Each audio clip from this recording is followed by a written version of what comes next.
Okay, good evening, everyone, and welcome to our regular council meeting of Monday, May the 8th. I wish to begin by acknowledging that we are meeting on the lands of the Saucon Nations. We acknowledge their longstanding relationships to the land and waters that continues to this day. I do have some chair's remarks that I would like to make. So while the April showers brought May flowers, this month has indeed already been a busy one for the District of Sauk. On May 2nd, 2 days shy of International Firefighters Day, a very large fire broke out in the Steeplechase neighborhood. On behalf of council, we express our gratitude to Sauk Fire and Rescue, our mutual aid partners, Sauk RCMP and BC Ambulance for their rapid and efficient response. Flames were visible from all areas of Sauk. Thankfully, no one was seriously injured and the homes were under construction. We are aware of the damage to neighboring homes and certainly the concern this has raised. We leave the investigation and follow-up in the capable hands of our fire department with thanks. And for some of the volunteer crew or our new crew, this may have been a first-time fire event that they responded to, so we recognize and are grateful. I read retired Chief Sorensen's post, and he shared his perspective on a significant barn fire, the Worthington's barn, that took place a few hundred yards away about 35 years ago. The skill and resilience of the dedicated crew also contained the fire then, and while times and equipment have changed, the commitment to the work and the dedication of community safety remains. So thank you very much to all. May 7th to 11th is Emergency Preparedness Week. It's timely to learn how to prepare and fire smart our properties. I wish to acknowledge our peers in local governments across BC, Alberta, and Saskatchewan that are currently running emergency operation centers due to wildfire, flooding, mudslides, leading to evacuation and disruptions of everyday lives. In addition, there was a mild earthquake felt by some in Sauk last night. Now is the time that all of us can learn more as a community and individuals to be prepared. I see that Sauk Fire and Rescue have posts on webinars and upcoming events, and certainly our Fire Smart coordinator is always available to answer questions on how to be prepared. May the 5th was the National Day of Awareness for Missing and Murdered Indigenous Women and Girls, also known as Red Dress Day. Today in Canada, Indigenous women and girls are targeted for violence more so than any other group. We also know they are 12 times more likely to go missing or to be killed. We at the district acknowledge this horrifying reality and remain committed to raising awareness and to remember those lost with the installation of the red dress gifted to us last year by Sauk Rotary Club, designed by our very own EMCS student, Piper Phillips. I hope that when people see the dress, they may take a moment to reflect on what meaningful steps can be done to prevent further loss and harm. Also on May 5th, the World Health Organization declared the end of COVID-19 as a global health emergency. Dr. Bonnie Henry and BC's Health Minister Adrian Dix released statements that while this news marks an important milestone and reminds us of the many challenges we have weathered together these past 3 years, COVID-19 is still with us and will be for the foreseeable future. The ministry went on to share measures to prevent the spread of what is another respiratory illness, including proper etiquette, staying at home if you have symptoms, good hand hygiene, etc. It's been a tough 3 years. In Canada, over 4.6 million reported cases, over 52,000 lives were lost. And while there has been a significant amount of highlights and lowlights over this time, I wish to focus on one personal highlight.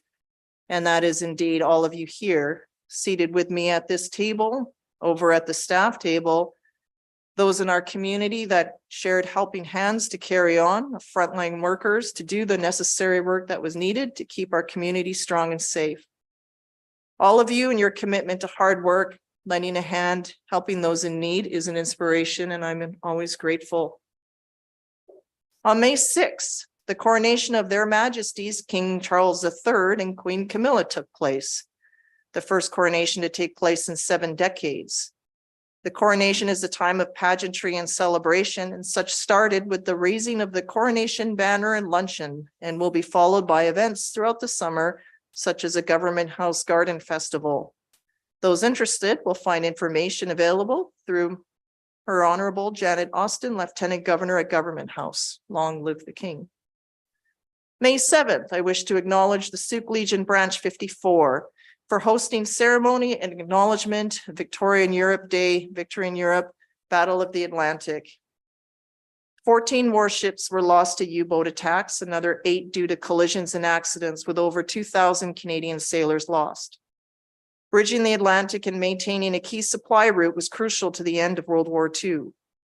The Sauk Legion is one of the few that continues to host this event. I'm grateful for the turnout by council, service clubs, and especially our Young Navy League and Sea Cadet members.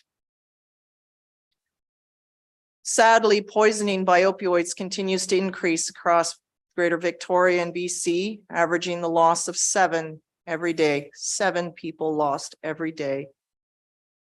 I'm somewhat comforted in this fact shared with me recently by our Chief Medical Officer. They shared with me that while Greater Victoria and BC continue to trend up, Sauk is trending down.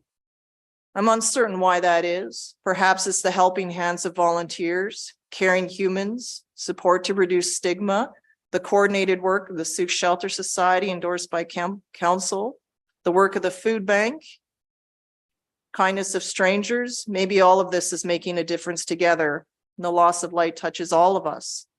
I have invited the Chief Medical Officer to present at upcoming meetings so we can share more local data together and continue on our work to build a healthy, sustainable community. Locally now, we're seeing the return of more activities and celebrations. Sauk Region Historical Society will host its open house, complete with salmon and strawberry shortcake, later this month, and we will then see the return of the Thursday night market. The Sauk Country Market is open for the season on the grassy knoll just up from Municipal Hall. And I'd like to thank Sifu Moonfist, Zero Waste Sauk, for the community cleanup, the broom busters, and everyone that was out and about in Sauk. I wish to thank our residents and visitors through their patience through last week's closure of Whiff and Spit and McGregor Park and the Marine Boardwalk for the film production that took place locally. When available, the district will share information about the production. And finally, May has been proclaimed Asian Heritage Month by the Government of Canada. It's an opportunity for us together to learn more about the diverse culture and history of Asian communities across Canada. A time for us to come together to combat anti-Asian racism and discrimination in all forms. The theme this year is Stories of Determination. As you know, we have a strong relationship with the city of Natori, Japan. You may recall back on March the 3rd, 2011, the Tohoku tsunami produced waves up to 40 meters or 132 feet high, leaving more than 450,000 homeless and over 15,500 lives lost. Students of Journey Middle School and EMCS School rallied immediately to reach out to students they met through the exchange, fundraising to assist with the cleanup and relief efforts. Canada donated materials and assisted in the construction of the Maple Leaf Pavilion, where art from our students, the Sauk flag, and other Canadian products is displayed prominently to showcase the friendship and to give thanks for our part in the response. The pavilion was completed in 2013, and this month the city is celebrating its 10-year anniversary of the recovery efforts. So on that note, I wish to share with you a video that we produced that was shown to the residents and visitors during their anniversary celebrations. Please excuse my poor Japanese. Maybe it's somewhat cringeworthy for me, but we'll see how it goes.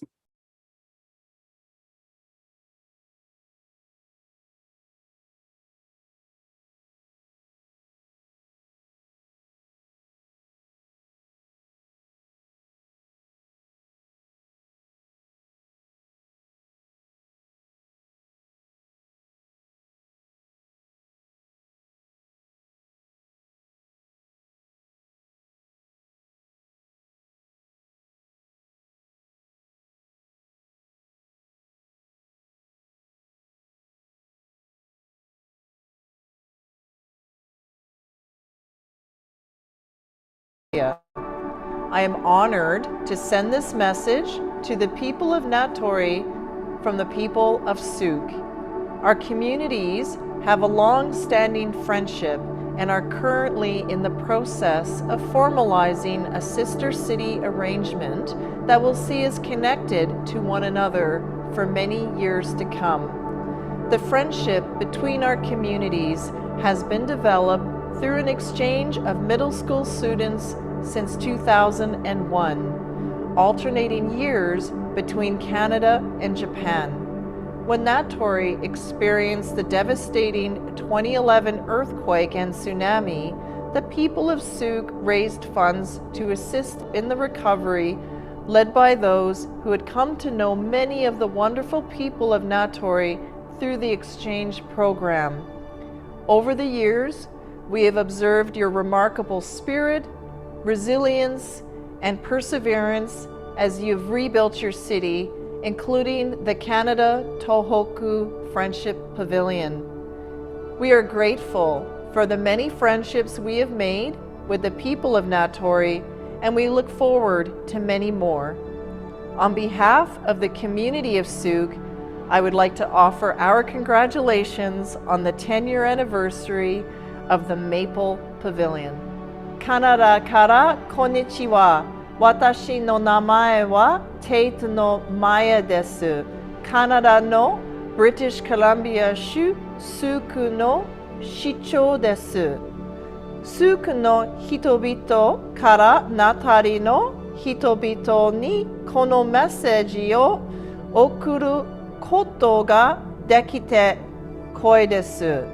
Watashi tachi no community no wa naganen ni wataru yuko kankai o kizuite ori genzai shimai toshi kyote o seshiki ni musune iru tokoro desu. Sore wa kongo nannen mo suzuku koto desho. Watashi tachi no community kan no yūjō wa 2001 nen irai no chugakusei no koru o tsujiti hatten shite kimashita. Kanada to Nihon ga otogai ni gakusei o okutari mukaetari shite imashita. Natori ga 2001 nen kaimetsu teki na jishin to tsunami o keiken shita toki, Sooke no hitobito wa kokan programu o tsujite Natori no oku no subarashi hitobito o shiru you ni natta hitobito o chūshin ni fukkou o shien suru tame no shikin o atsumemashita. Nannen ni mo watate Kanada Tohoku Yuko Pavilion no fukumu anatagata no machi o saiken shite kita anatagata no ororo kubeki seishin kaifuku roku soshite nintai roku o watashi tachi wa mite kimashita. Natori no hitobito to no oku no yūjō ni kansha shi, sarani oku no yūjō o kitai shite imasu. Sooke no community o daihyou shite Maple Pavilion no jushen no oiwai shitai o omoimasu.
Thanks very much, Ms. Rushada, for running that. The video is available on our YouTube channel, should you wish to watch it. And thank you anyway for your. Thank you. Yeah, thank you. Okay. I'm usually like, no clapping in chambers. No, it's friendly though, so thank you. Okay, so moving on into our agenda today, I'm going to look for approval of the agenda. I guess probably should have done that before I made my remarks, so thank you anyway. So agenda approval by Councillor Pearson, seconded by Lajeunesse. All those in favor, please. That's unanimous. Thank you. Meeting minutes here for adoption tonight. Special council community grants of the 18th of April, regular council of April 24th, special council of May the 2nd, all to be adopted together, please. Moved by Councillor McMath, seconded by Councillor Beddoes. Any questions or corrections? Seeing none, all in favor, please. It's unanimous. Thank you. Okay, first up, item 5 is our delegation section.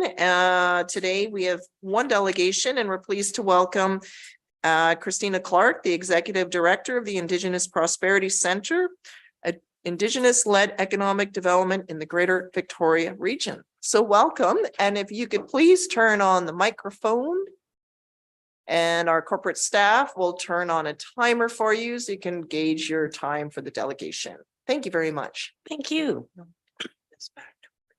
Okay, great. Thank you very much. And I really appreciate the opportunity to be here with you this evening. And let's make sure that I know how to advance the slides.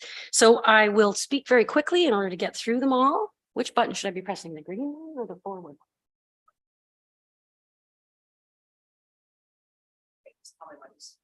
Okay. Yes, so we're on to the first slide here. So I've designed this so that I can show you how the Indigenous Prosperity Center is embedded within CIP, and it's in the annual operating plan for 2023, 2024, and you can find that online as part of the strategic plan for CIP and this year's operating plan. So the pillars that CIP is operating under, the third one, invest in inclusion and the resilient workforce, that speaks to the body of work that we're doing in the Indigenous Prosperity Center. Please turn to the next slide.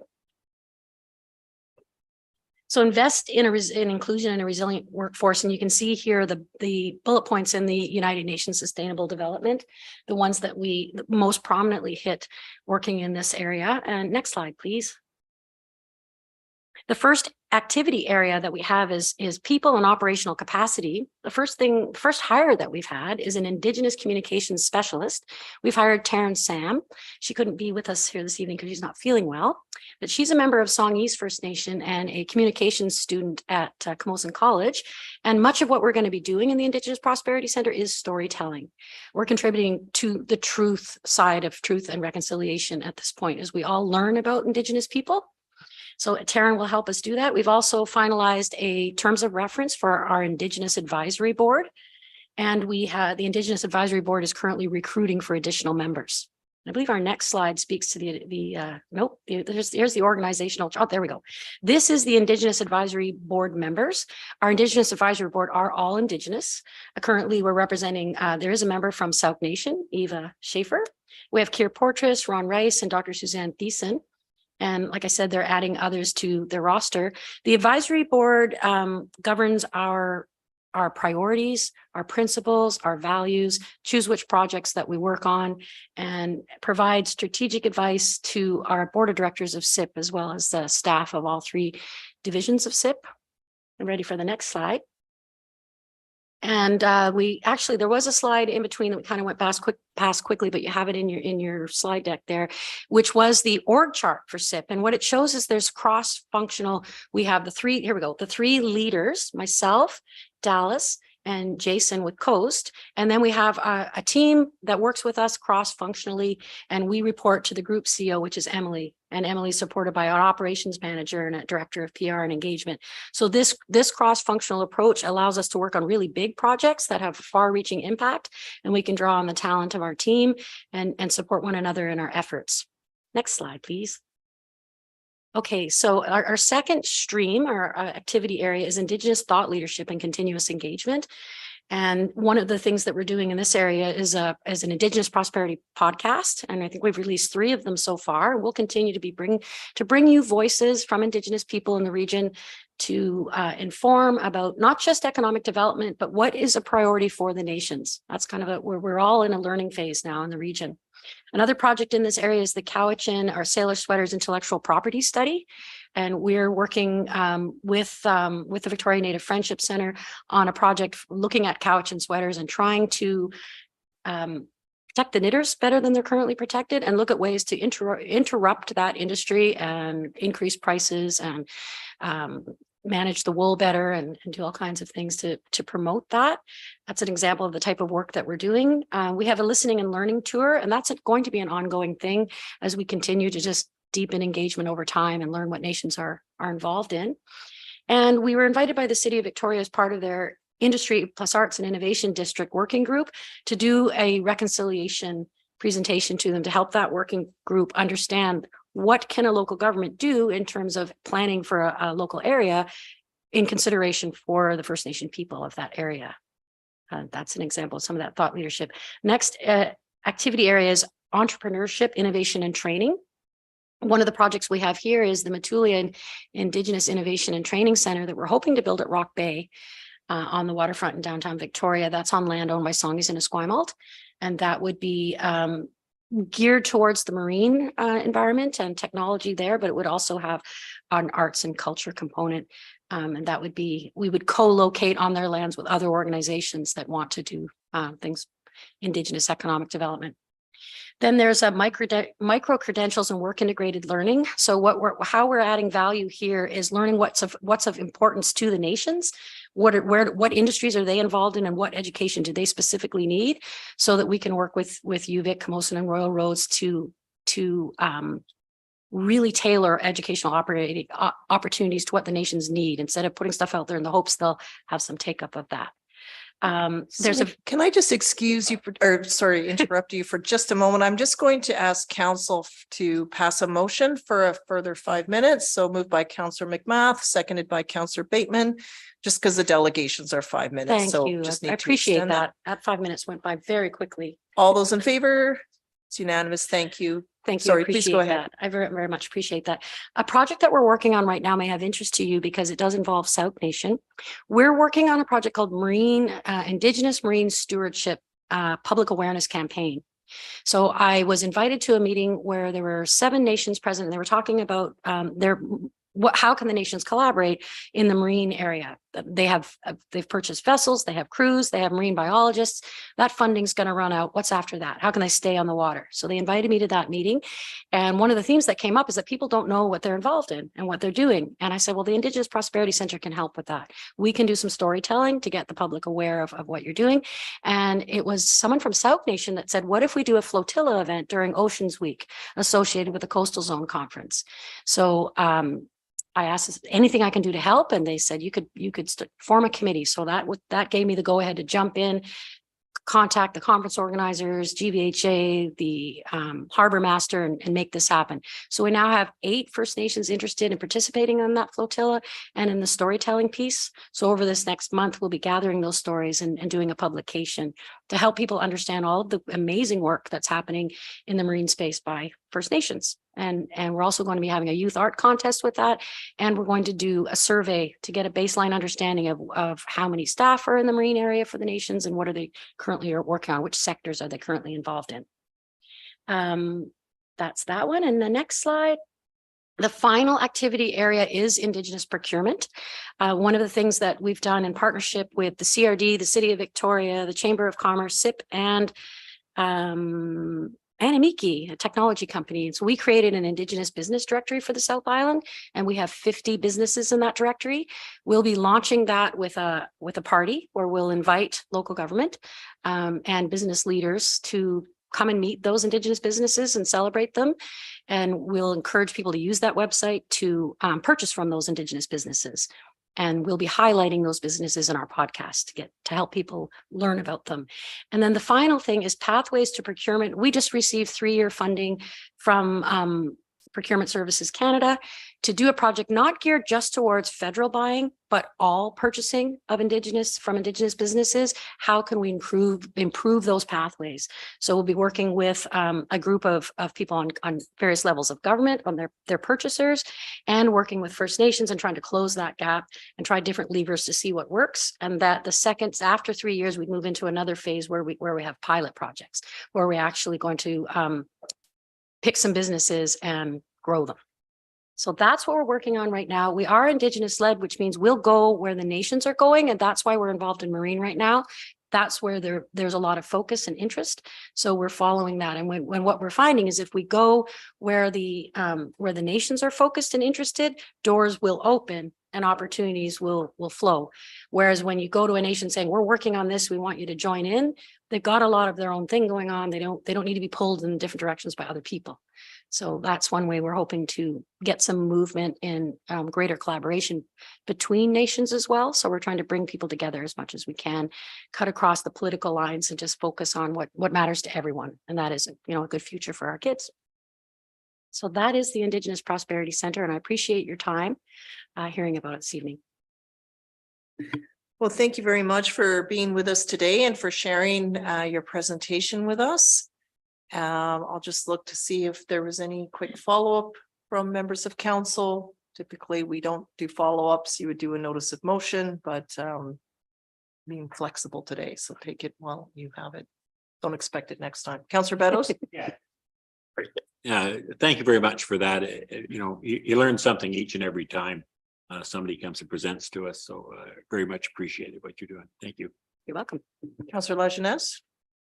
Yeah, thanks for your presentation. And I'm not sure if all of council is invited to the SIP events that you guys host, but I would encourage everyone, if you can, to attend these events because they're really good. Thank you. We can share them out as well. And also I think SIP has a email newsletter subscription, and that's usually the best place to find out what's going on so that you don't miss anything. Great. There is also a newsletter for the Indigenous Prosperity Center. Okay. Excellent. Councillor Bateman? Thanks for that presentation. I'll just note that when I was coming in tonight, I ran into our community economic development officer, and she was alight with this conversation you'd had with her. So great to know that you're working at our local government level. Thank you. Thank you. Thank you very much. You're welcome to stay for the rest of the meeting, of course. We always like to see folks in the gallery. However, if you have other places to head off to, we would understand why you're leaving. Thank you. Appreciate it. Okay, so that brings us to item 6, which is our report from the Chief Administrative Officer. It's great. Thank you, Mayor and Council. I'll just highlight a few things that were included in the published report. As Mayor Tate stated at the beginning of the meeting today, staff as well would like to express their thanks and gratitude to the fire department, all the mutual aid partners that did such an amazing job with that late night fire that caused quite a lot of commotion that night and into the next day. And I especially for myself personally wanted to thank Ms. Machada and Mr. Palo, who made themselves available after hours there looking up some information to provide the fire department for us that they had requested. So thank you for making yourselves available late into the evening that night. Wildfire Preparedness Day was May 6th, and information was provided on the free Fire Smart home assessments that are available to all Sooke residents. And I would encourage anyone who thinks they would like one to reach out to the fire department, and we will make best efforts to make that assessment happen. Upcoming for in the climate action vein would be several youth workshops with EMCS and the Fire Smart Champions is on the list. It's a bust, Broome that is. Broome is the topic of the day as you see it in bloom everywhere around town right now. And setting sail to invasive plants are some of the sessions they're offering. Similar to last update, we have 6 vacancies that we're currently recruiting for. One update to this is for a temporary basis, the staff have entered, the district has entered into a contract with our former chief building official to provide that critical function in the interim here until we can have that position permanently filled. And the other update is there will be some staff health and wellness training sessions provided in June or July that will be occurring. From the communications perspective, quarterly reports are churning through, and up on today's agenda would be finance and fire. May 23rd is planning and economic development will be presenting at the next meeting. Boat launch, as stated, there'll be a report coming to council on June 12th with the findings from the, I believe it was the Economic Development Committee that did some research into this in the past that hadn't actually made it on a regular agenda. So we'll bring that information forward and just provide a bit of an update on enforcement for the boat launch parking. Sneak peek, there's no quick fix to this. So, but we'll provide some information and some communication on what can be done down there to help alleviate some of this problem. Upcoming soon will be tax notices will be finalized and distributed in the last week of May. Mayor Tate already touched on Emergency Preparedness Week. Broom drop off. Again, as you see it all in bloom everywhere around town, encouraging to cut broom while in bloom. Information is available on where you can drop that off. Potholes. So that project is underway, and the target is to have the substantial completion by the May long weekend to have those additional parking and staircase improvements completed by that time. The updated signage will be a little bit longer. We're working with the Sauk Nation on the development of that. Ravens Ridge. So this would be the additional seating and basketball courts and landscaping and trail connections in that area. That tender is currently posted and updates will be provided to council once the tender would be ready to award it to the successful bidder. The Little River Grant, Little River Crossing grant contingent project. We have been given approval to award the contract that you'll see on the agenda tonight towards that project. It's still waiting for final confirmation on the success of that grant, but there's no limitation on us finishing the design work of this project, and the contract's written in such a way that if we're not successful with this grant, we're not obligated for anything beyond the additional bit of design work. And the development approvals project, that our request for proposal closes tomorrow, and a report for council will be brought forward at a future meeting when the successful bidder on that project is known. And that's it for me right now. Thank you very much, Ms. Gray, for your presentation as well as what was written and provided in advance. Council, do you have any questions? Yeah. Go ahead, Councillor I just Bateman. want to thank you for your Oh. fulsome opening remarks and also for this very newsy update. So thank you. There's a few items in here that are particularly notable. I think the youth workshops at EMCS, is that the start of a new relationship with the school? I know there has been a relationship in the past, but perhaps not as formal as this. Yeah, I'm not sure off the top of my head. This is our communications coordinator's passion project right now. Unfortunately, she's not here tonight to speak to that, but I can get her to provide an update at a future meeting, or just update council on that relationship. That was a new thing for me as well, just when she provided that update. Yeah, okay.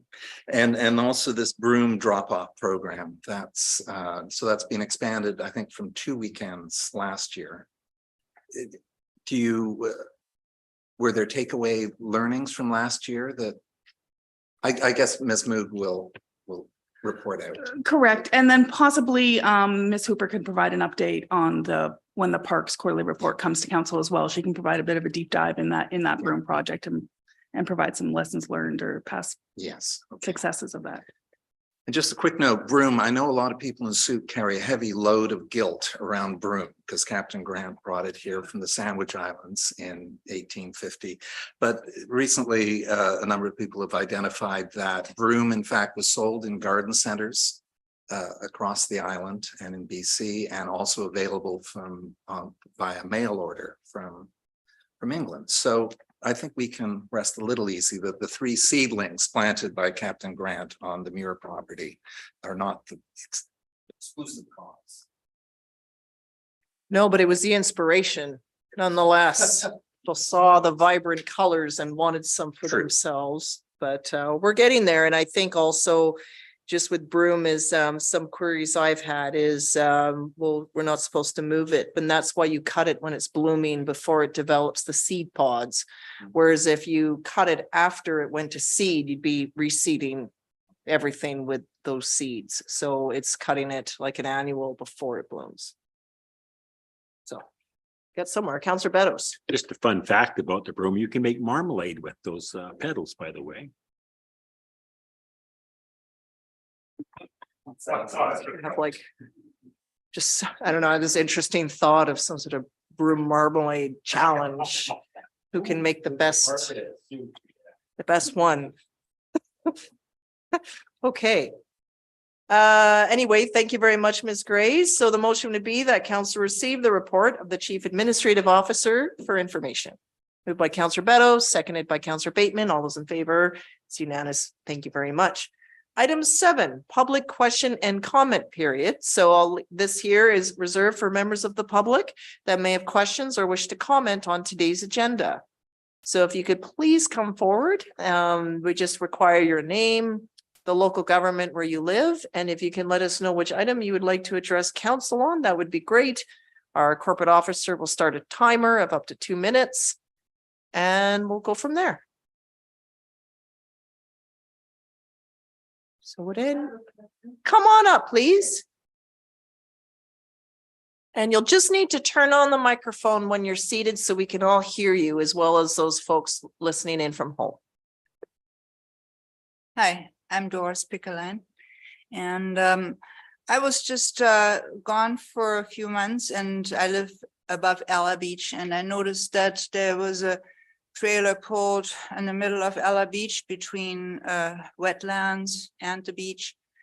And I think it would take me a lot of time to find out if they need a permit, who pulled that cabin there. It's a trailer that's now sort of had an attachment built to it, like an entrance and a deck.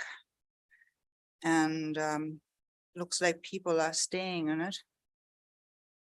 Okay, Yeah. I'm not certain, I so think it's called, it's bordering on the reserve on Ella Beach.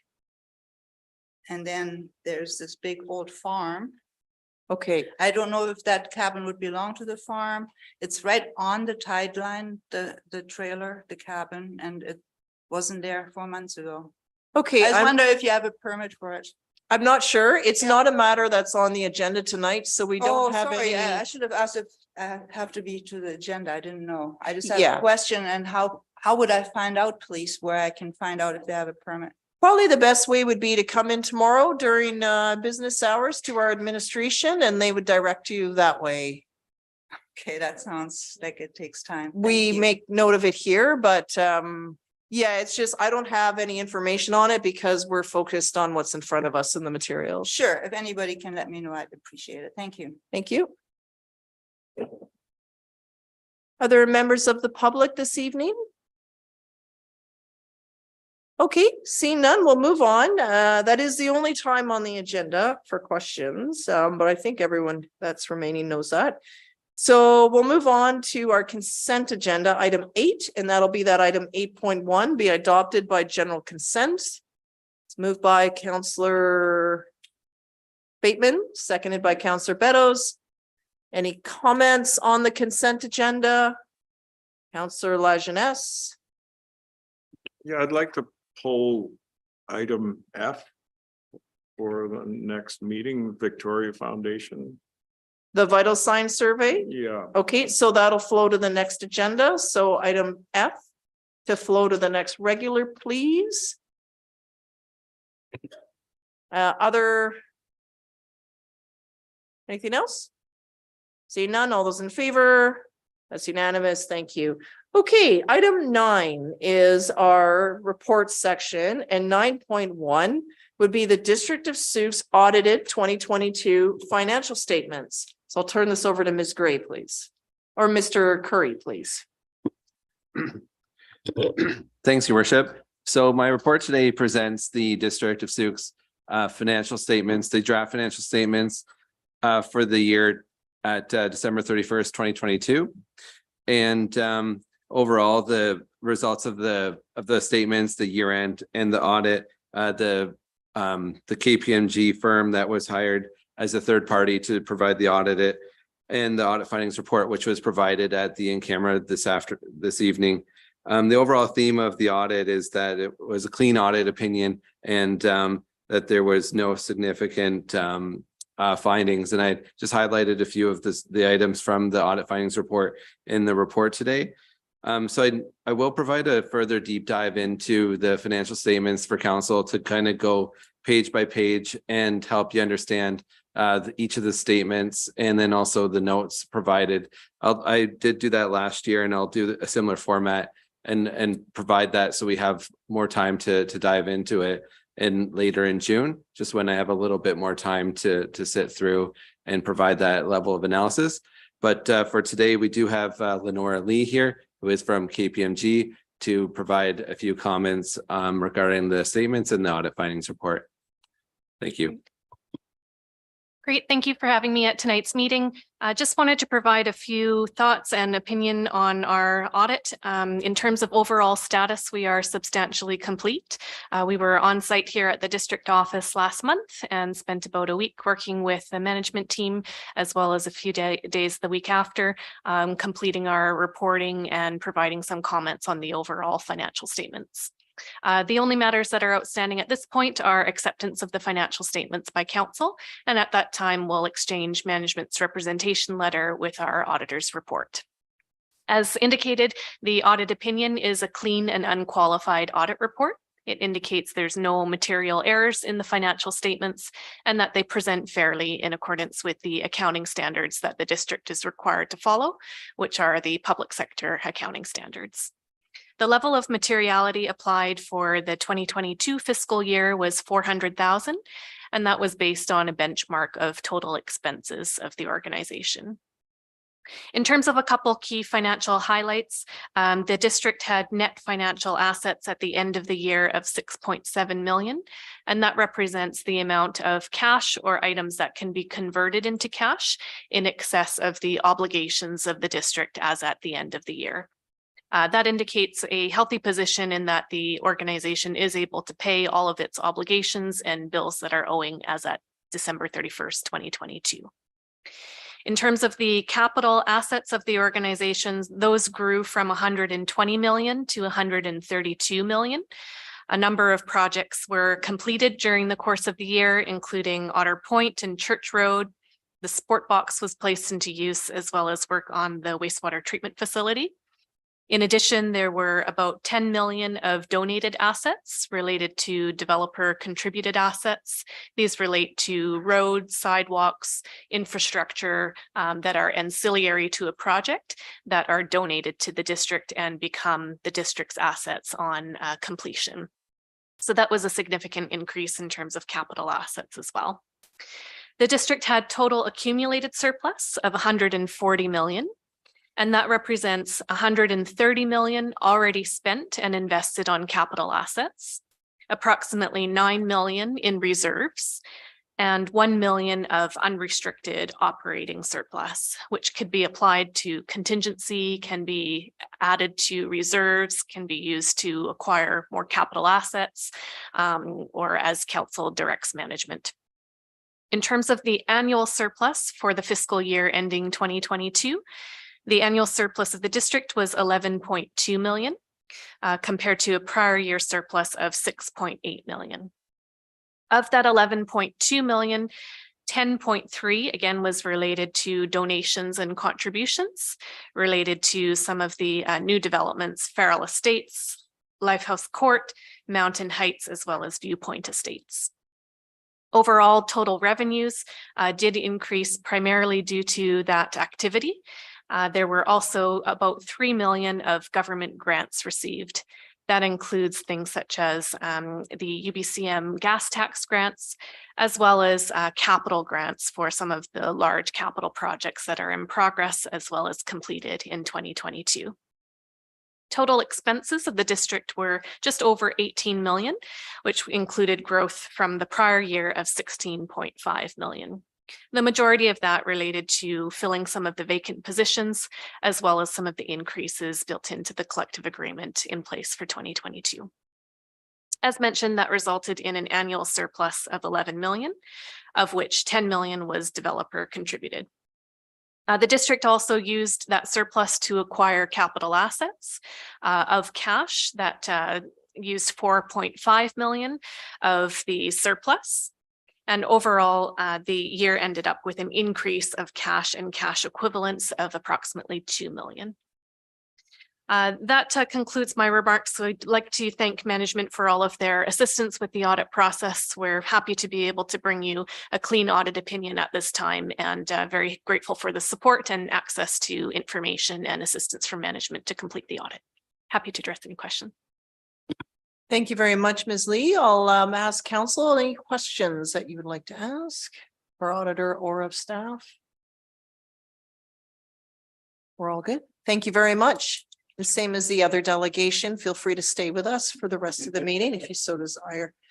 Okay, so the motion tonight, council, would be that council accept the draft financial statements of the District of Sauk for the year ended December 31st, 2022. Moved by Councillor Bateman and seconded by Councillor Pearson. Any comments? Nope. No. Just a thanks to Mr. Curry for your work on this. Maybe this was your first big audit that you've done, perhaps, or number two? Second here. Okay, well done. And thank you very much for maintaining that gold standard. I think you have good mentorship there and we greatly appreciate it. It's good news for us when this all clears very in a positive way. So thank you. All right, I'll call the question. All in favor? That's unanimous. Thank you. Okay, not to put you in the hot spot, but 9.2 is the Financial Services Quarterly Report, January through to March. Go ahead, please. Okay, thank you, Your Worship. My report today has two layers to it. It has the overall first quarter financial report for the organization, and then the second part is a departmental report for the finance department, which includes IT and GIS. And for the IT and GIS portion, we have Mitch Bate, who's sitting in the audience here, who's going to step in and present that side of things when I get there. So I'll first start with just the organization's quarterly financial report. So this is for the first quarter of the year. There's less events to kind of tell us where we're going for the year in the first quarter, as most of our revenue is received when we issue taxes and collect for sewer fees. So the second quarter is a much larger indicator from where we are at a financial standpoint. But we are, for the first quarter, at 14.4% of revenue received and 14.2% of overall expenses received. So the one large indicator for me for the revenue is where we're at with the bill permits and licenses, and this includes the building permit revenue, where we're roughly at I believe that was 31%, 31.3% for the first quarter, which is we're exceeding where we expected to be, which we had set some larger targets for that for this year, and we are meeting them. So I'm happy to report that. With regards to expenses, the biggest expense so far is salaries and benefits, and we're tracking at 20 and 19% for both of those for the year. So that would be due to the vacancies that Mrs. Gray had mentioned earlier, is why we'd be doing better with our salary budget year to date. Overall, the DCC revenue is tracking less compared to the prior year. Any of the building this year has been single family and duplexes, where DCC revenue was received at the subdivision application phase. So we are expecting to see some larger contributions to DCCs in the second quarter, with some bigger developments coming online, with essentially the paperwork's been processed and we're just waiting for the developers to pay. So we should see some better indicators to where the DCC revenue is going upon the second quarter report. That's kind of as much as I had planned to say. I'm happy to answer any questions if anyone wants to dive into anything particular for the quarter. Thank you. Any questions for Mr. Curry? I think we're good, Mr. Curry. Okay, thank you. So I'm going to jump into the financial services highlights. And that is the first slide here. The highlights for the finance department include for the first quarter is we rolled out QuickTag. This is a software that provides digital invoices. So we send our invoices through an email, get loaded to a system. That system scans the information. It saves the data entry for invoices and also provides a workflow for the invoice. So essentially, if an invoice goes from a clerk to a manager to a director, and that's all approved online, and then the invoice gets archived and then batched together, and we no longer have to keep hard copies of those invoices. And it, excuse me, it queues up a batch, which then we pay. So it's essentially going paperless with our accounts payable. So we rolled it out in February and just kind of working out the kinks since, but it seems to be a successful project so far. And yeah, we're looking at just kind of furthering our initiative with going paperless. And we've already started and have implemented sending electronic fund transfers. So this is more of a second quarter highlight, but we have been effectively sending EFTs to staff, and we're now expanding that to our third-party vendors. Some other highlights from the finance department is that we prepared the 2023 to 2027 operating and capital financial plan. So we prepped that for council's review in the first quarter, and then it's been recently adopted. We prep the 2022 year end, and we get prepared for the audit. So that becomes much of March and April for most of us in finance, where we work some longer days and try to meet all the deadlines before the auditors get here. We started the transition from checks to EFTs. Again, that's what I had just mentioned earlier. We hired a new auxiliary reception position. So we brought in an auxiliary full-time position who came to us from the province, and it's been going very well so far. And she's just been learning and getting prepared for the property tax season. And the next big thing we did was prepare the 2023 grant applications for council review. And that takes a bit of work for staff to receive the applications, go through, ensure that all the requirements are there, and go back and forth with each of the organizations to ensure we have all the information and chart it all. And then that eventually comes forward to you as a report. Some stats here. The reception answered 1,800 calls in the first quarter. They sent 1,025 emails. They received 2,756 emails, and they issued 452 checks. Reflections and our next quarter focus. So completing 2022 year end is essentially the next thing that we do starting in April, which we've actually done by now, finalizing the financial plan and the tax rates. So once the budget's prepared, we now prep it for council and then seek approval. And then the next step is the tax rates, which takes a bit of our time in early April. Completing the legislative reporting requirements. So now once all of the heavy lifting is done, we have a bunch of different legislative reports that are required that we submit to the province, and they're in different formats, and they require a few days of data entry and also reconciliation on our side to make sure we're entering them in the same format that the province is asking. Then staff training, property tax season, and the electronic funds rollout. So just pushing the electronic fund payments to all of our vendors. So I'm going to pass it over to Mitch now, and he's going to talk about IT and GIS. Thanks, Mitch. Thank you, Ben. Thank you, Mayor and Council. So my name is Mitch. I'm the head of geographic services. So I'll be presenting for IT as well as the GIS department. Starting with IT highlights. So as Ben had mentioned earlier, with the help of finance, IT completed the rollout of QuickTag for invoice automation. As well, IT also swiftly and quickly reacted to a major security threat on our phone system software. So this was something that actually happened globally, and IT was very quick to react. We also in IT kicked off a SharePoint records management project with Regroove, and as well continue to provide outstanding customer service and quick response time for the District of Sauk.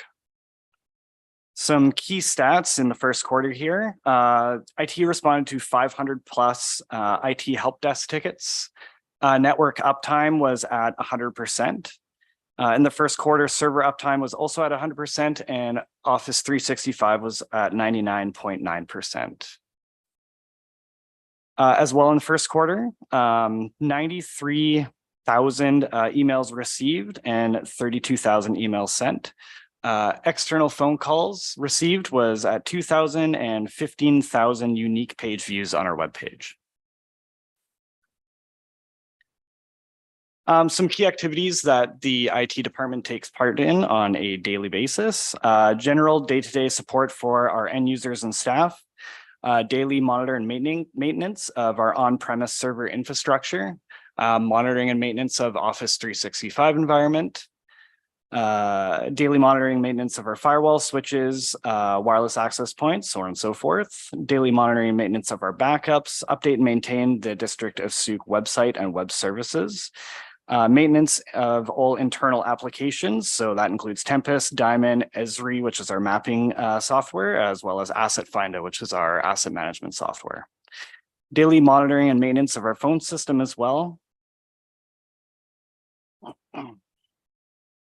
And the head of IT, Ryan, also included this did you know page. And I think the key here is that Ryan tries to be really proactive with, and our IT department to be proactive with improvements to security and informing staff and training staff about how to recognize security threats. And that's really kind of the key thing in modern day offices and ensuring that, yeah, we're secure and safe. So his did you knows are in 2022, total damage by cyber attacks reached 6 trillion. There's a cyber attack every 39 seconds, a ransomware attack every 14 seconds, and the greatest threat to an organization's inbox is, organization is sitting in employees' inboxes. 91% of all attacks start with email, and 23% of people will always click. So check your emails. If it's not from this organization, always double check those hyperlinks. And reflections and next quarter focus. So the IT department is going to continue to work on SharePoint records management project with Regroove. We're also starting on GIS server upgrades, and Ryan and I have been doing this over the past week here, and I'll touch on this a bit more. This is upgrading our architecture and the way our GIS maps are accessed externally. IT is also working with Central Square to roll out My City, eApply, a new development tracker, as well as eCom.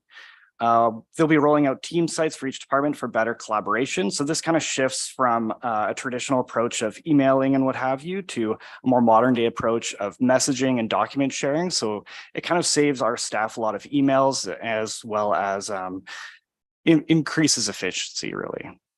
And of course, the IT department is going to continue to make sure the District of Sauk network and infrastructure are secure. And now moving on to the department that I'm in, the Geographic Information Services Department. So between January and March, as Ben had mentioned, and as KPMG went over, we completed the District of Sauk's TCA reporting, and a large portion of that comes from the GIS department. So the GIS department does the district capital and developer assets for the TCA reporting. So this involves digitizing assets, applying purchase costs and installation dates to our assets, inventorying everything in our asset registry, and exporting a series of tables and reports. As well, we processed and reviewed the BC Assessment revised roll. This brings all of the district's properties up to date for 2023. This includes having the assessed values up to date, ensuring the legal descriptions are up to date, as well as all property owners. There was an interesting project along the Sauk Road realignment area. Several properties along the Sauk Road area where we're doing the new 4-lane section. There was a bunch of properties there and businesses that were accessed and addressed off of Suk Road, which then were changed to off Connie Road and Gillespie Road. So the GIS department recognized this. It's the reason we readdressed is for emergency services purposes. So we readdressed those properties, which involved sending a mail out to residents to have them understand why and when their addresses were going to be changed, as well as setting up mail forwarding with Canada Post to make sure there's no disturbances in those residents' mail as well. Two major capital projects were digitized as well in the first quarter. Those were Church Road and Otter Point Road capital projects, and that includes storm, sidewalks, streetlights, and asphalt. And I'll be going over some of those statistics in the next slides coming up. So this is GIS by the numbers. I want to make sure to highlight as well that this is what was drawn and digitized by the GIS department in the last quarter. This is not a reflection of what actually came in. So again, the two capital projects, Otter Point Road and a church, that's where we're getting the numbers from for sewer and storm as sidewalks as well. So those were the only two projects that we digitized in that first quarter. So you can see, I'll start at the bottom of the slide, I suppose. There was 0 sewer mains drawn. That's because there was no sewer that came on through those projects. Storm mains, 0.5 kilometer and a bit more, as well as 858 meters of new sidewalks and or trails drawn along those corridors. The GIS department also responded to 114 building referrals, or sorry, 114 internal referrals. 98 of which are building permits, 4 for the engineering department and 12 for the planning department. We processed 2 legal plans, which drew 2 parcels. And we also assigned 105 civic addresses. That was primarily, I believe, for the Macola housing project off Charters. And in the next quarter, there's a number of projects coming up. So this includes beginning the migration from ArcMap to ArcGIS Pro, which is the latest and greatest mapping software. Reporting on the sewer generation charge and SPT sewer parcel tax values for finance. We have started upgrading our GIS servers, creating a more modernized workflow and enhanced security. Continuing work with Suk Nation on ongoing and new and ongoing mapping projects. And I've started creating a district of Suk addressing guideline as well, just to ensure that there's consistency in the way that we address our properties around the district. And that's everything from the IT and GIS department in this past quarter. Thank you very much. That's great. Thank you very much for your presentation today and for attending with us, as well as Mr. Curry. Questions from members of council? Go ahead, Councillor Bateman. Yeah, thanks for that presentation. When you mentioned the latest and greatest I love the District of Suk web maps. That seems incredibly intense levels of information here. What more can we anticipate? That's a great question. It's more in the way that the mapping software that Leah and I, the GIS analyst and I interact with. Mm-hmm. So there's been, this has probably happened maybe 4 times through Esri, who's the software provider's kind of lifespan of products. They've changed from one to another. And it's always a big leap in changing the software. And in doing so, the way that we create those web maps that you see online, the way that those are generated, that will change. But the way the web map itself looks and functions and feels, that will very much stay the same. Okay. Yeah. Are there missing layers that you'd like to see added in future? Ooh, that's a great question. I would love to have engineering infrastructure on the online maps. I've through other municipalities, I understand that's a great benefit to the community, developers. We get questions by contractors for that quite often too. So that would be very helpful for both myself and for the community, I think. Right. Okay. Thank you. Thanks for asking that. Work. Go ahead, Councillor Lajeunesse. Yeah, thanks for the presentation. I've noticed that the development tracker application is no longer displaying maps. Oh, interesting. Yeah, so may I ask, if you don't mind, may I ask what time you clicked on it? Because I know there was a bit of downtime earlier today. That's Currently. a few seconds. I know what I'm doing at 8 a.m. tomorrow. All right. Thanks for bringing that up. I appreciate that. I think it's helpful if you do notice something is just to, while you're browsing the website, if you see something or a link that doesn't work, then just forward it over to Ms. Gray. She'll send it to whoever needs to get on it right away. These things happen. Other questions? Thank you.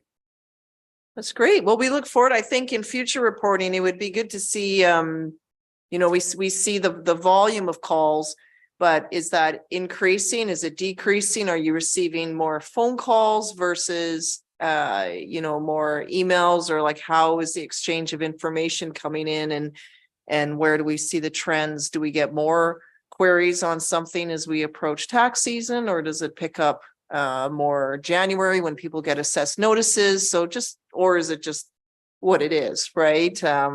But that might be helpful over time as we get the reporting, but it's your first report, right? So we're certainly grateful for that, and just something to think about going forward. Absolutely, yeah. Excellent, thank you. I think another layer over time would be sort of key natural assets or places of significance for the SAUC that they would want to share, I think. So it'll be curious just to see how that layer evolves over time. Yeah, absolutely. Definitely something to think about. And we do have some natural asset layers, so that can be something that we bring out online too. Excellent. Cool. Thank you for being with us tonight. Thank you very much. Excellent. And thank you, Mr. Curry, as well. Okay, so our motion tonight would be then that council receive the financial services quarterly report for information. Moved by Councillor Pearson, seconded by Councillor McMath. All those in favor? That's unanimous. Thank you. Okay, 9.3 is engineering services and project management for Little River pedestrian crossing. Thank you, your worship. Through your worship to council, on March 17th, the district closed engineering service and project management request for proposals for the Little River crossing. 4 proposals were received by the district. All the proposals were evaluated based on the project understanding, design approach, quality, experience of the project team, proposed project delivery, and fees.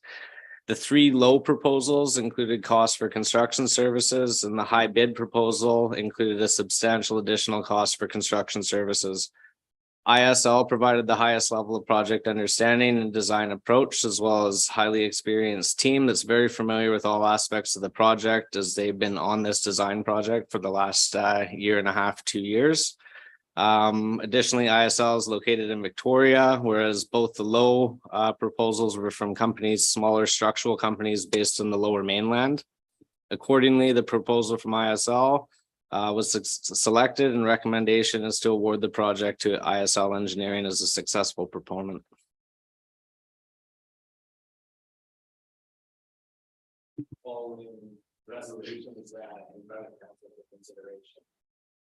Okay, thank you very much, Mr. Carter. It's wonderful to see this finally here in front of us. So we certainly look forward to future reports and what comes next.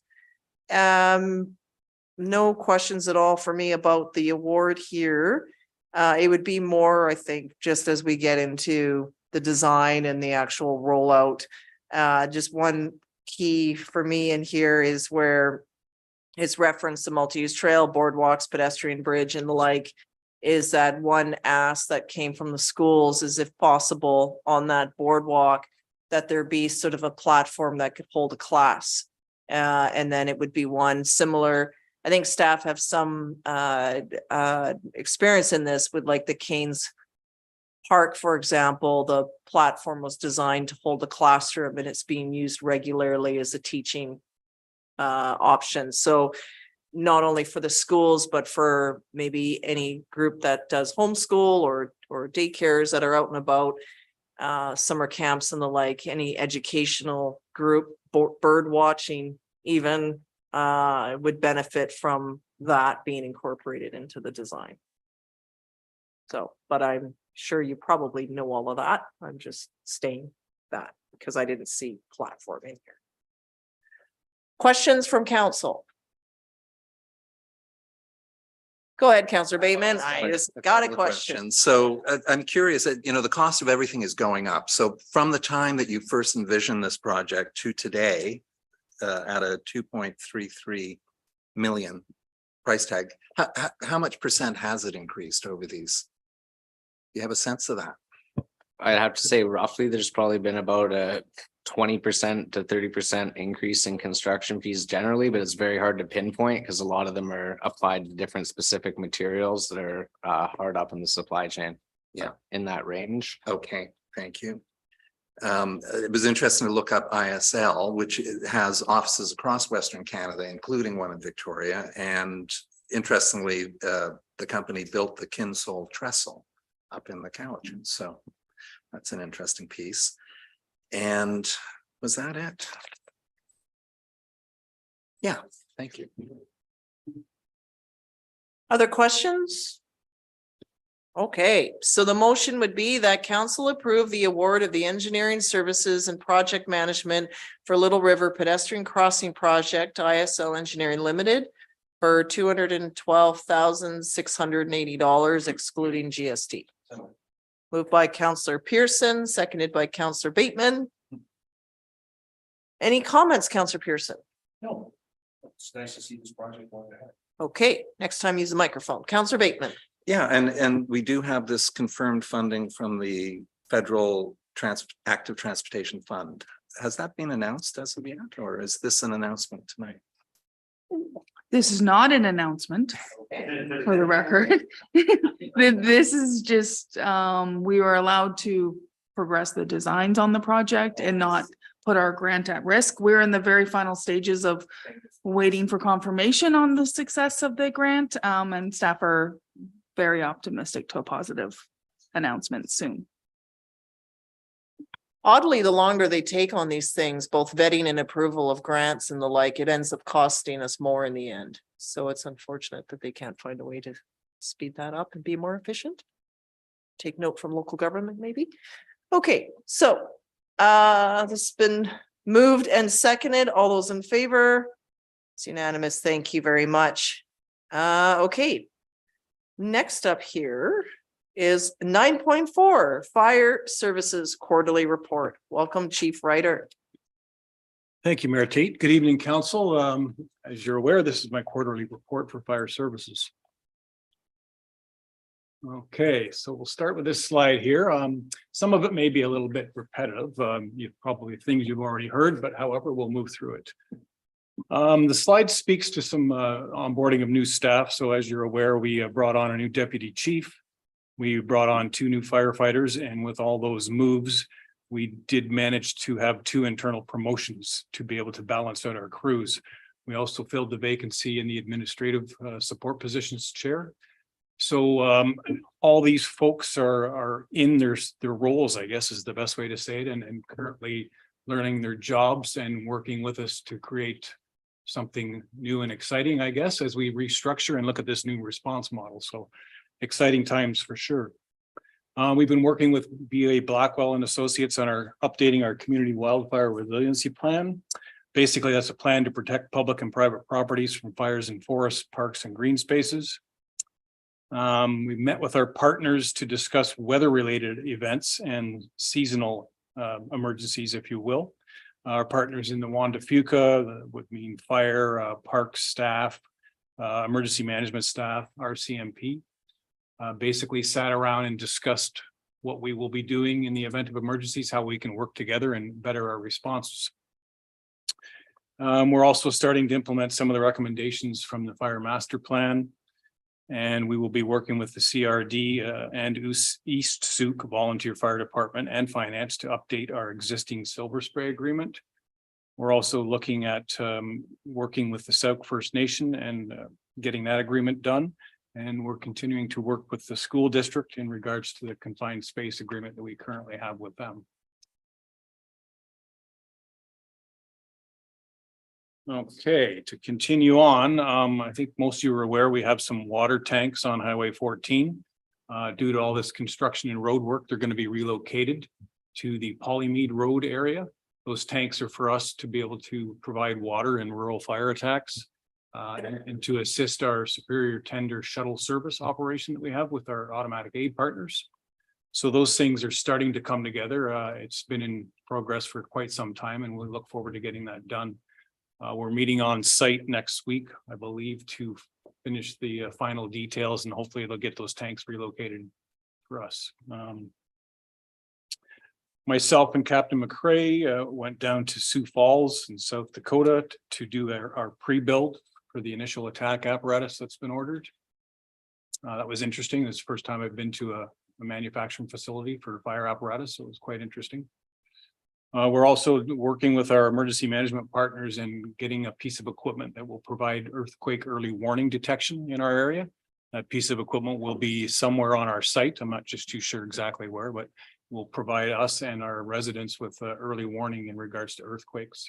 And someone mentioned, I think maybe it was Mayor Tate, that we did have a bit of a tremor, and I did feel that one last night. So, yeah, that is that.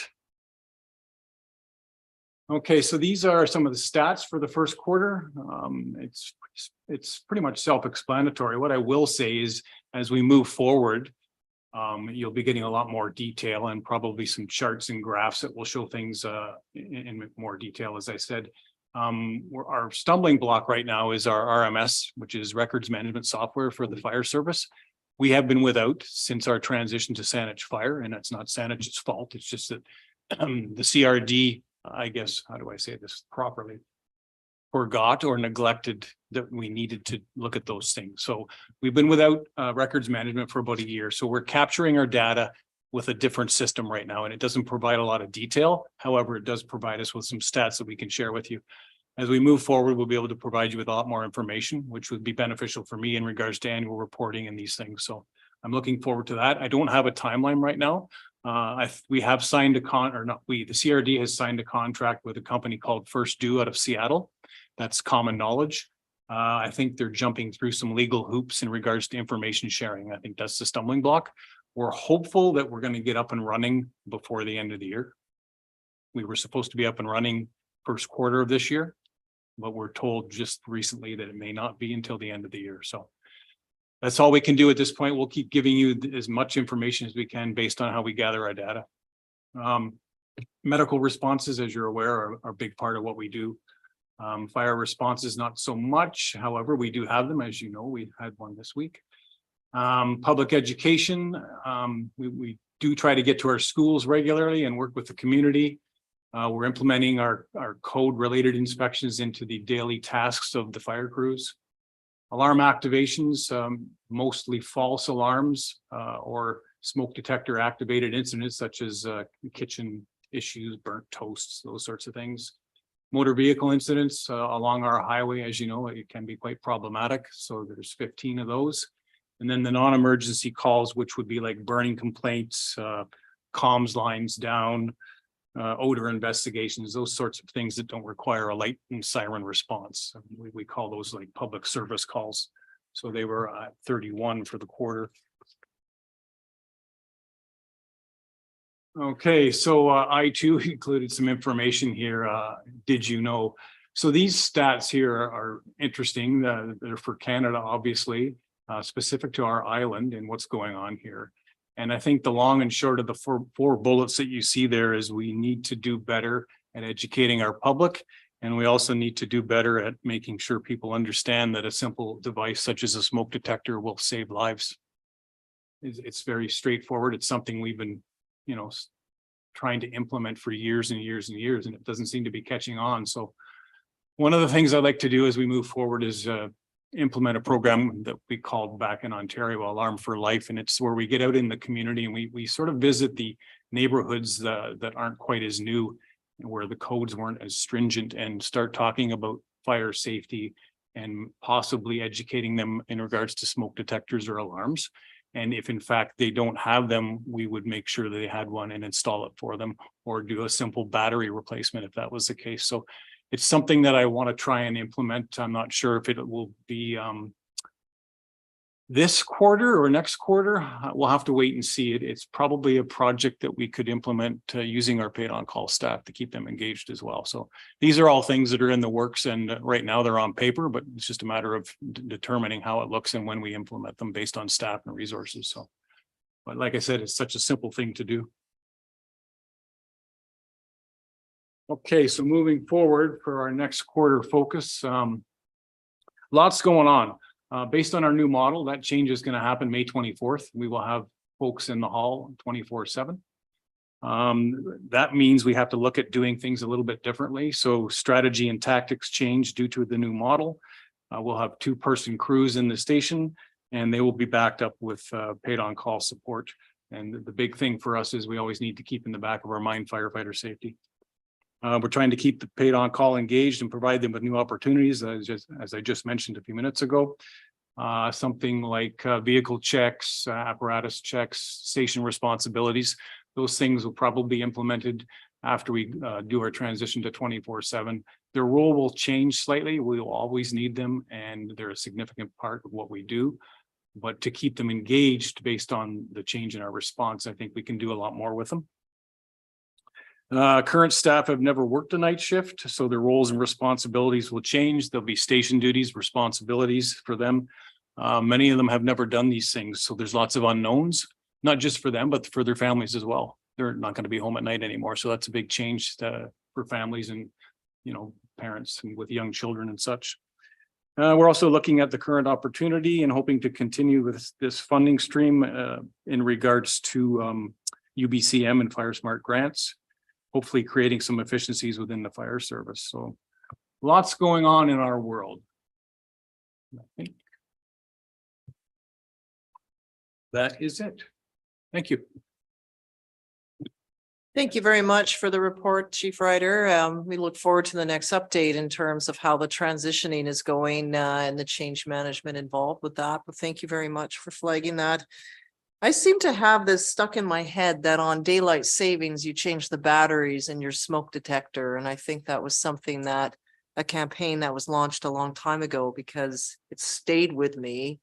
And then I thought, oh, if they get rid of daylight savings, how will I ever remember to do that? And since they haven't, maybe that's something we can work towards. But it is something simple. Just because if your batteries are out because they failed you, then the smoke detector isn't going to work. And it's an important device there for sure. Okay, questions from members of council. Go ahead, Councillor McMath, then Beddoes, then Pearson. I think it was last season you had an automatic aid agreement for Wild Ones. Will you continue that for 2023? I'm gonna have to get you to repeat that, sorry. So last season, I think Otter Point, East and Machosen had like a temporary auto aid agreement for Wild Ones, 2s and 3s. But do you think you will continue with the Wild One? Yes, I believe we will. It's funny, I had on my list of things to do to actually reach out to our neighboring departments to have that conversation, because as you can see around us, Alberta and now BC, we're starting to get some wildfires, and I think it's important that we have that system in place again for this year. Mm-hmm. Yeah. Like just for the Wild Ones, because it's like smoldering bark mulch, it seems different to have an auto aid agreement for that versus like a 2 or a 3. And then just around the timing of when we're upgrading a 1 to a 2 and a 2 to a 3. Yeah, so, you know, a lot of those notifications we get turn out to be nothing. So when you're disturbing our partners or 3 other departments, there is a cost associated with that. Mhm. It really depends on the information you receive. As you know, you're in dispatch, and if we don't get enough information, then we always assume the worst. And then all our partners are going, and sometimes it's for nothing. So I think it's a worthwhile conversation to have as we move forward. We'll run it again and then review at the year. Pardon me? We'll run it again and review it at the end of the year. Certainly, yes. Okay, thank you. Councillor Beddoes. Yeah, through your worship, to our fire chief, I just want to acknowledge that the fire chief made a presentation to the Souk Lions Club, and it was very, very well received. It's very important that our residents understand what's going on with the fire department, and the chief did an excellent job of explaining the new 24-hour service and some of the ramifications for insurance and things. So very well done. Thank you very much for that, chief. Thank you. Thanks for sharing that, Counselor Beddoes. Counselor Pearson. Yes, first, thank you, Chief, for the report and thank you for the good work and stressful situation that you and your team and our mutual aid partners went through last week. So well done. A couple of questions out of the report. Code related inspections that you had that sort of underneath. What can you elaborate a little bit on that? What that code related inspection, what drives those? Yeah, so it's basically driven by fire code. So as a business owner, you have an obligation to make sure you have certain things in place from a safety point of view. Okay. So we do our best to get around to those businesses. And it's like business licensing as well. If somebody's opening up a new business. So we have a requirement to do annual inspections of certain occupancies. So the idea is we go in there and we do our inspection just to make sure that they're following all the codes and they're in compliance. If they're not in compliance, then we work with them to get their building in compliance. At the end of the day, it's all about fire safety. Right. And my question is then, so what triggers that? Is it an application for a business license as well as random inspections throughout the community? Yeah, so business licensing does trigger the initial one. And then based on the occupancy, it could be triggered again for annual or biannual or depending on frequencies. So we have a list and we have it all drawn out as to how often we should be visiting. On that note, there are changes coming to the Fire Services Act. It's been tabled again till probably the end of this year before we'll get a copy of the act. It's been a work in progress for numerous years now.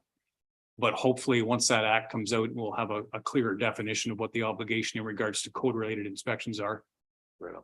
Thank you. Second question I have is maybe it's going to be a little bit philosophical, but we have a huge border with CRD raw lands throughout our municipality, CRD parks as an example. Do they partner with you in the event or what preventative processes are in place for that interface between, wild CRD parks and residential areas? So the meeting I sat in on there a week or so ago with the Juan de Fuca folks, we did get notified at that meeting that the CRD has just accepted, I don't think it's been made public yet, their community wildfire resiliency plan. So it's been updated. Good. So they're going to start sharing that information with us. The contractor we hired to do ours obviously reaches out to them to gather the same information because we do have all these properties that border each other, right? So if we work together using that same lens, we're going to be further ahead. Right. So those things are happening. Good. Yeah, and I think specifically about the long regional trail and an amount of refuse, because they go along and blow that refuse into the sides off the side of the of the Galloping Goose Trail. Mm-hmm. The leaves and everything go, and it looks like to me like it's it's accumulating over time. Some of the areas that you and I have seen each other in. So Yes. Yeah, it's very true. It's all about managing it. And, one of the things with the island per se versus the mainland is the fact that people seem to think that it's not going to happen here because we're deemed a rainforest. Right. We do have humidity levels, but we're also in drought. And, people don't really understand that all that fuel on the forest floor has been there for years and years, and it is dry, regardless of what our climate is here. So. Yeah, and specifically, that's my question is going down that road of we're increasing that fuel by maintaining that trail. And I see it actually, it's visible to see it actually increasing now. So, yeah. Okay, thank you. And the last question I have, kind of just curious about the 10 and 14 hour split. Like traditionally we see a 12 and a 12 or something like that. Does the 14 kind of bring you challenges like for over how many hours a week people work and things like that, or some no challenges? No, it balances out over the course of a calendar year, and 10 and 14s in the fire service is very common. Yeah. You're welcome.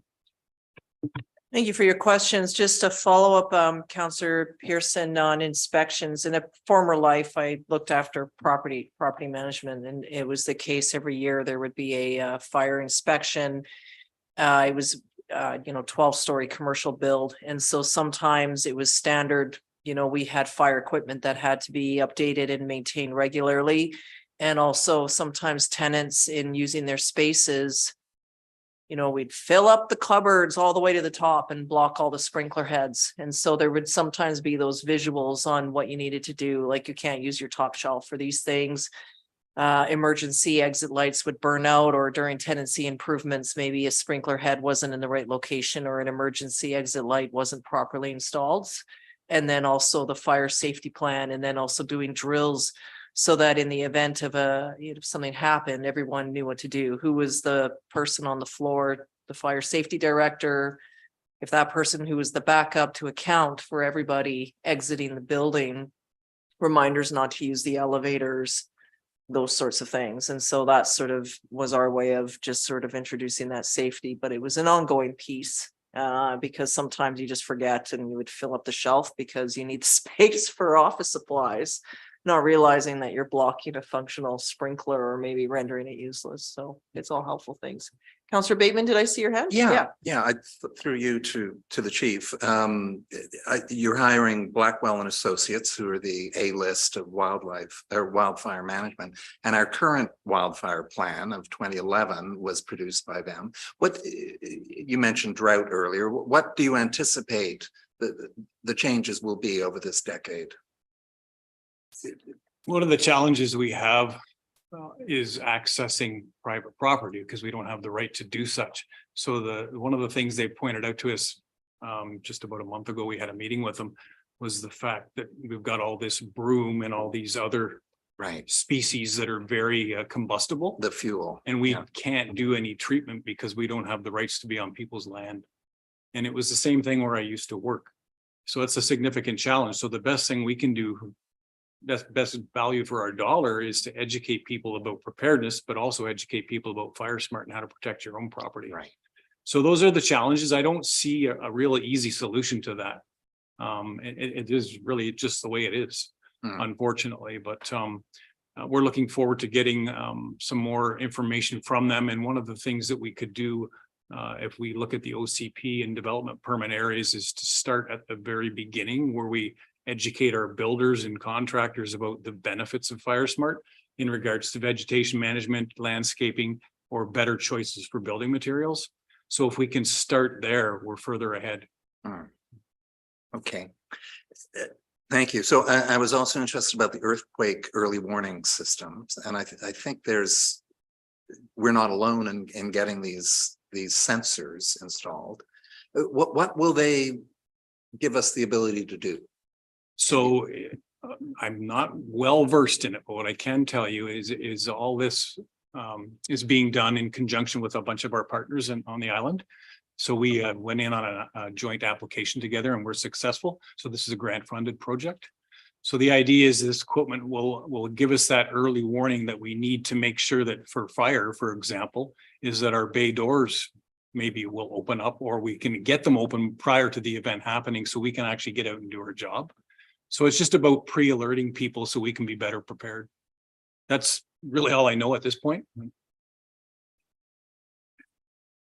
Thank you very much for your presentation and your time with us today, and also the work that the Fire Smart Coordinator is doing, particularly at the Country Market or Night Market, just even showcasing, like, yes, you could win the sprinkler that attaches to your roof, but there's all of these other pieces to consider when also looking after your property. Cleaning out the gutters would be one, and also types of vegetation. I've learned that the pampas grass that I really like is probably not a good one to plant at all for various reasons. So rethinking what goes in the garden.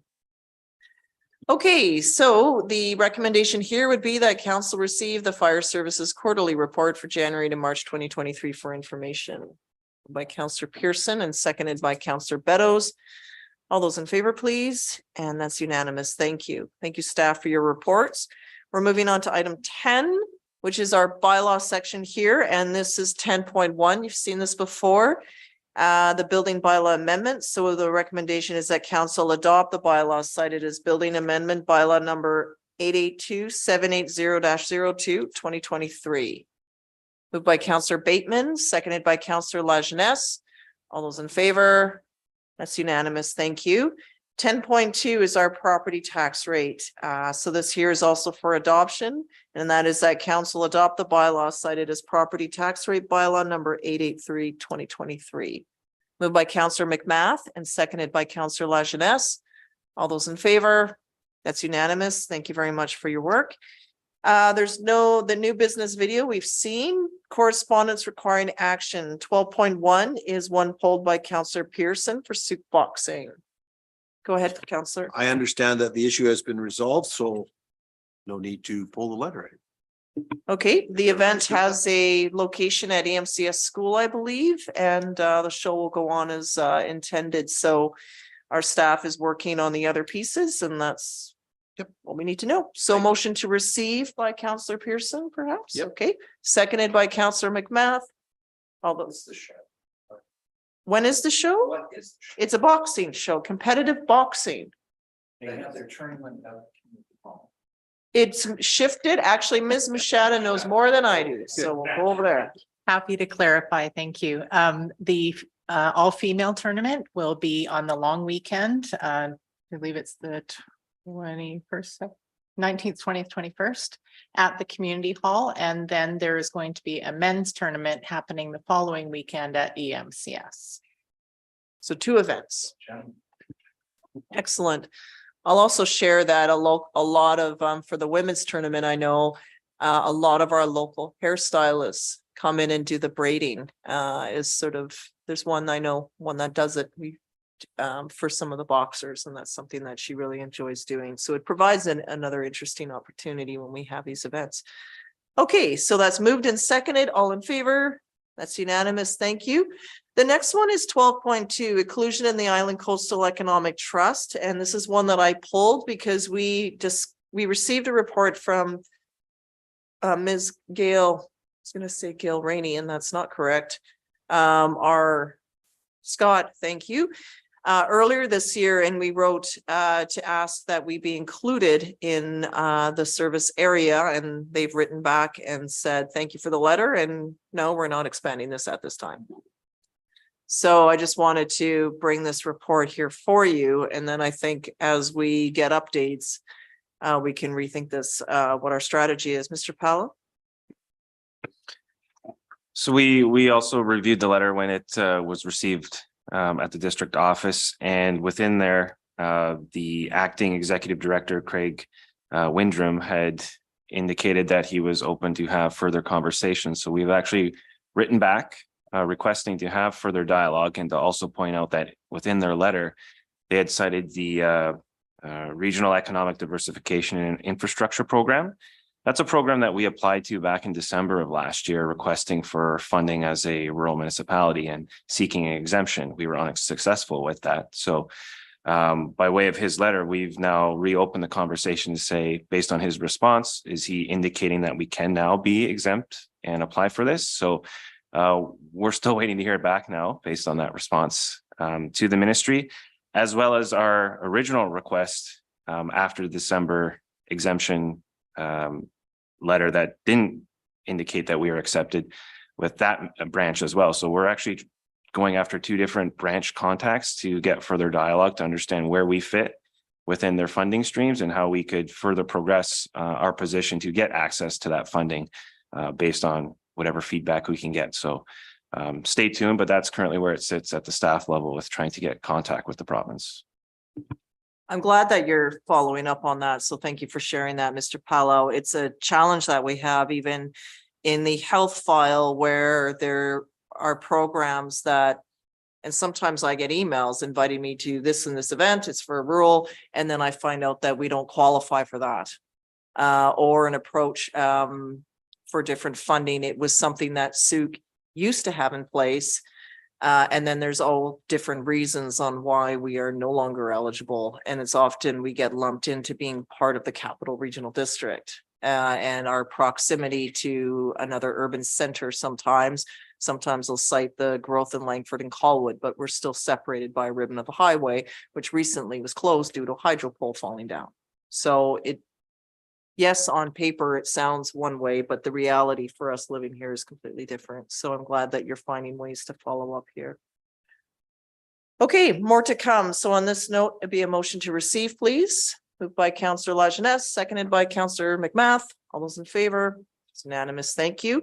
Council verbal reports under item 13. Who would like to go first? Councillor Beddoes. Oh, our new picture's up too. Yeah, I attended Music Monday, along the mayor was there as well, and it's really quite exciting when you have extra cookies left over and you send somebody to hand them out. It's like being mobbed by seagulls. It's quite impressive. No, the kids are fantastic. I see all those little smiling faces and all around our town. It was a good event, so it was a nice thing. That's it. Thank you. Counselor Pearson. Yes, I attended the Wanda Fuca Water Commission meeting on Tuesday, May the 2nd.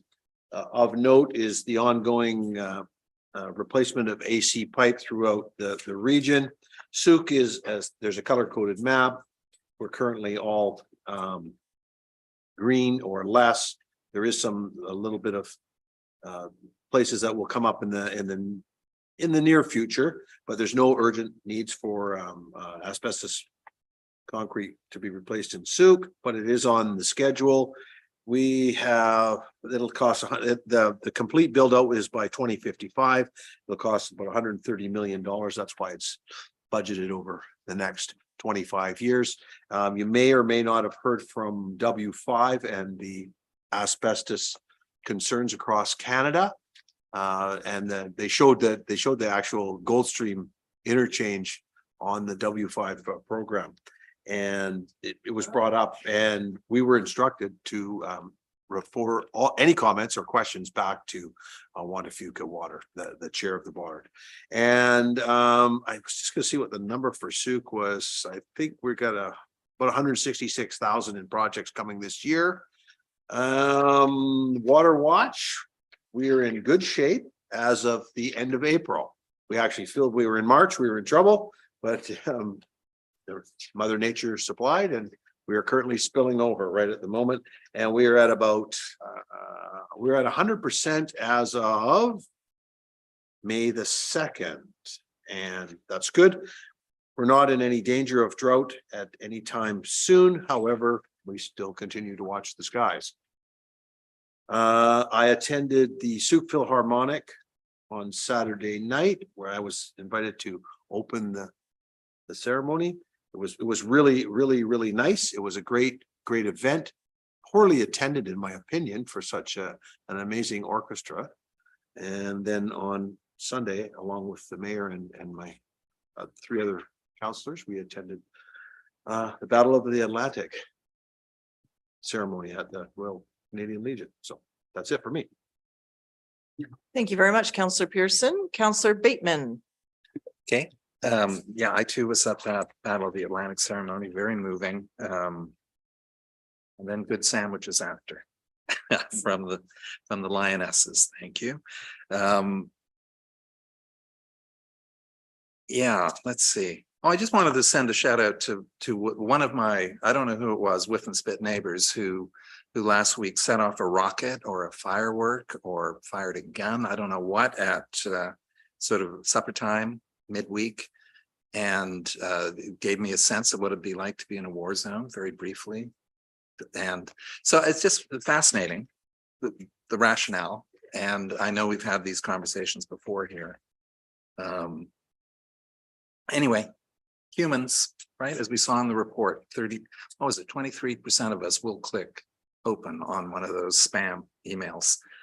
I participated in the Zero Waste Souk community cleanup yesterday morning. That was fun. Moonfist led the way with Wendy O'Connor, and I encountered Moonfist after the Battle of the Atlantic ceremony. He was still going strong. That man is wonderful. Victoria Family Court meeting at the CRD last week, as Mayor Tate noted last time. The advocacy campaign to secure extended funding for the mobile youth services team has been successful. The Solicitor General found $135,000 for a 1-year extension. And of course, as I've said before, and as Councillor Beddoes knows, through the integrated police units, the MISS team deals with children and teenagers at risk at a whole litany of horrors: drug addiction, homelessness, gang recruitment, sexual exploitation. Anyway, the committee immediately resolved to write again and say thank you and make the renewed request for stable long-term funding and additional missed teams. There's one team of 2 a counselor and a police officer, and they're dealing with over 150 case files. And it's overwhelming for them. And yeah, that's it. Thank you. Counselor Lajeunesse? Yeah, so last week I attended the Sauk Region Historical Society's board meeting. And it was brought to my attention that their septic system is at the end of its life. Staff have been experiencing odors, which is typically not a good sign. They're having the tanks pumped regularly, but the time has come to either install a new field or preferably connect to the municipal wastewater system. And they were told when the system went past their place that they couldn't connect because it was a pressure line. But since then, the community association has connected the park, and so they were curious as to why or if they could connect.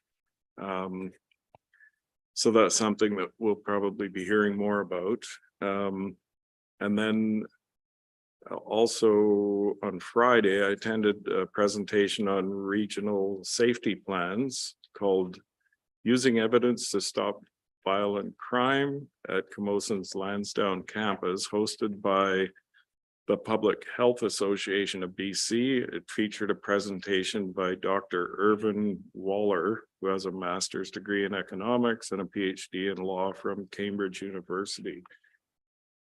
Nothing particularly surprising about the presentation. Most of the discussion focused on taking proactive measures, including funding social services and the like to catch people before they find themselves in trouble.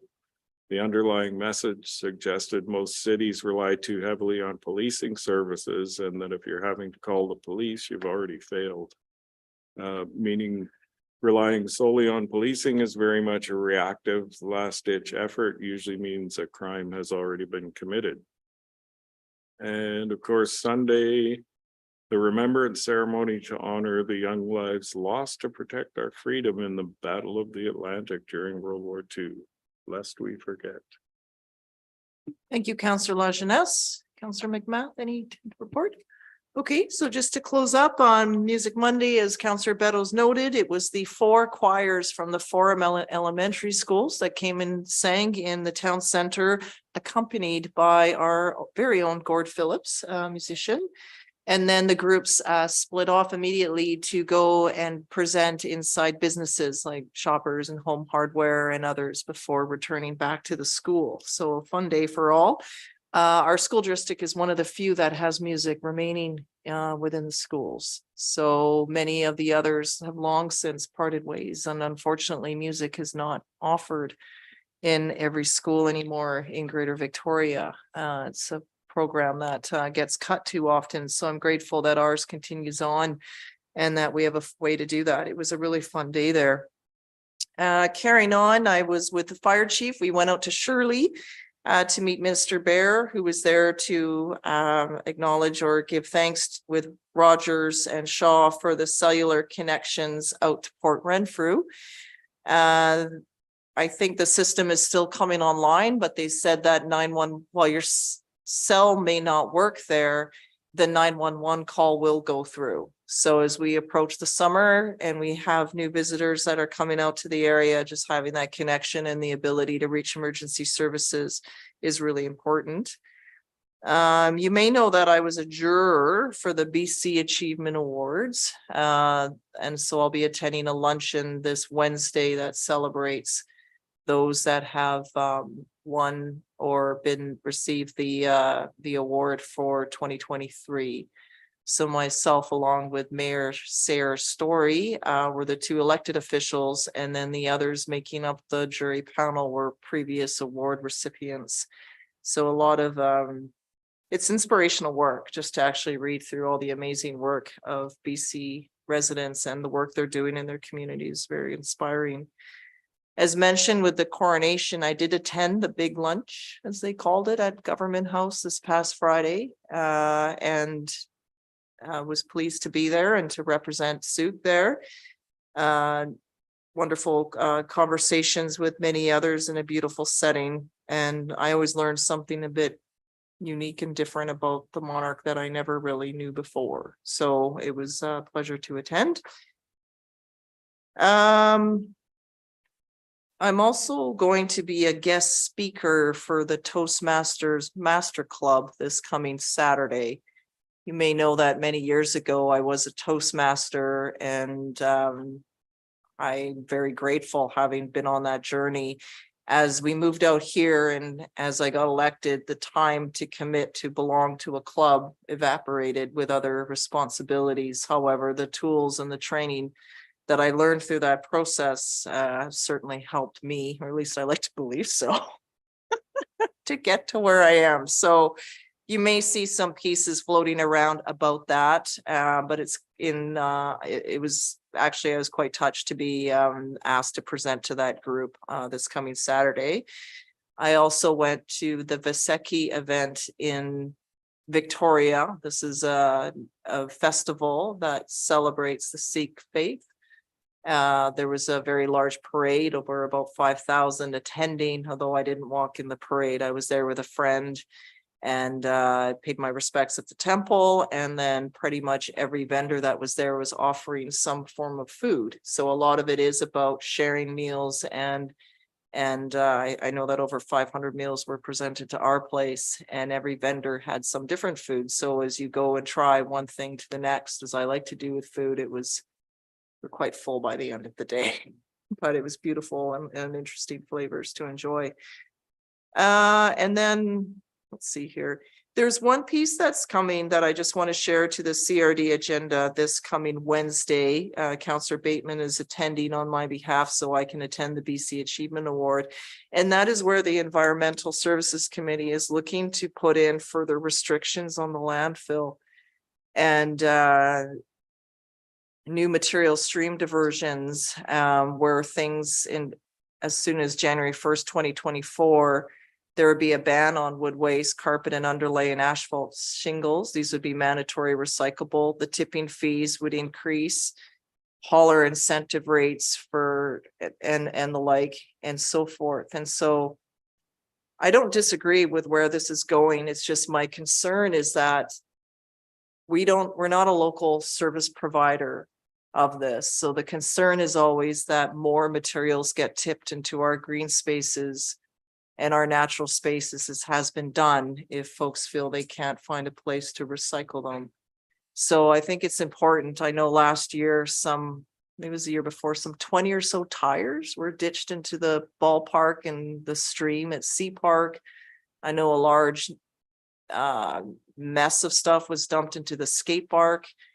Other stuff was dumped into Broomhill Park. So I think just as staff, if you can alert us to any incidents as they arise into our green spaces, or as we hear from private folks that might find something. I know Director Hicks also noted it in East Souk, an area typical that used to have a dumpster collecting metal became like a drop off of anything under the sun, as well as certain points out to Port Renfrew, of which then dangerous to the wildlife, dangerous to children, dangerous to people that might salvage, and costly to get rid of. And then it falls on us to get rid of it. So it's something to be mindful of. And I'm hoping you can just flag that should this go ahead, we need some CRD staffing support to look at us setting up this, because our capacity here is really stretched.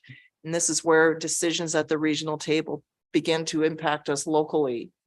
It's fine for places perhaps like Victoria, Saanich and Oak Bay that have for a long time managed and held their own garbage and have the ability to do more on site. We don't have that. We're fully dependent on the private sector. And then for us to respond in this way, it stretches us and it adds a priority that we didn't foresee. So it's something to be examined more fully, and the report's available online for those of you that wish to see it. Can you comment? Yeah. Because I attended the Environmental Services Committee meeting at which this was discussed, and Director Wickham noted this, that we are rural areas are prime dumping grounds, and not just for our local dumpers, but people driving out with their rejected carpets, asphalt, and wood products.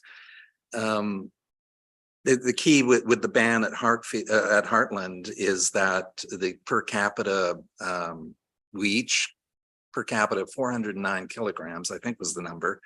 And we need to get that number down. That's part of the waste management strategy. And staff, in fact, were tasked with doing this kind of investigation. So, and dumping will be a primary matter, but if I get an opportunity, I'll raise that on Wednesday. I'm a little shyer than you are in those settings, but I'll give it a go. Come out swinging. Okay. Counselor Pearson? Yes, through the chair to Councillor Bateman. Years ago, and I'm not sure how many, the mayor and I attended AVICC that was in Campbell River. And one of the regional directors for Strathcona North, I'm not sure how they divide that area up there.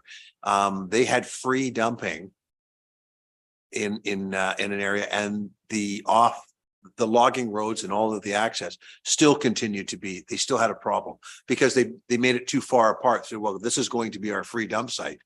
That was a restriction to people who are so inclined to dump stuff in the forest. And those are impacts that, you know, the big board makes these decisions in rural communities like Mr. Wickham. So.